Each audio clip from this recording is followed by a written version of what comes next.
నా హైడ్రేషన్ కోసం I just trust one thing, ఫుల్గా వాటర్ ఉండే కంట్రీ డిలైట్ వల్ల పొలాచి కోకోనట్స్. సో ఇప్పుడే కంట్రీ డిలైట్ యాప్ డౌన్లోడ్ చేసుకొని ఆర్డర్ చేయండి.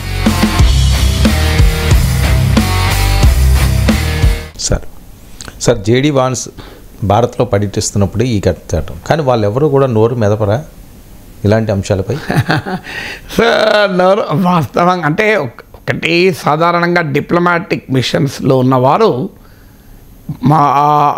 ఒక రెండు దేశాల మధ్య జరిగే సంబంధాలపైన చాలా జాగ్రత్తగా ఉంటారు. ఎందుకంటే జేడీ వాన్స్ పర్యటన సందర్భం వేరు, కాంటెక్స్ట్ వేరు. బట్ ఏదైనా మీరు అన్నట్టు టెర్రరిస్ట్ అటాక్ జరిగింది కదా, పాకిస్తాన్ ఖండించలేకపోవచ్చు అమెరికా ఉపాధ్యక్షునికి, కానీ తీవ్రవాద దాడిని అయితే ఖండించాలి కదా. ఇప్పుడు మీకు వరల్డ్ ట్రేడ్ సెంటర్లో చనిపోయిన వాళ్ళేమో బాధితులు, పహల్గాంలో చనిపోయిన వాళ్ళు బాధితులు కారా? ఒక్కసారి అమెరికా ఆలోచించాలి. అమెరికా వైస్ ప్రెసిడెంట్ ఇండియాలో ఉన్నాడు.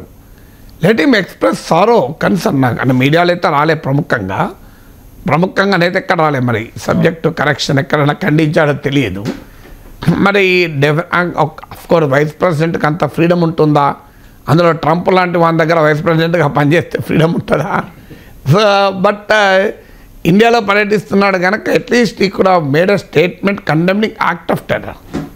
మీరు ఇజ్రాయెల్ పైన దాడి జరిగితే ఖండించింది కదా అమెరికా.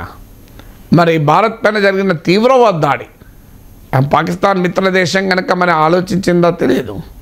పాకిస్తాన్కి F-16 యుద్ధ విమానాలు ఇచ్చింది అమెరికాయే కదా.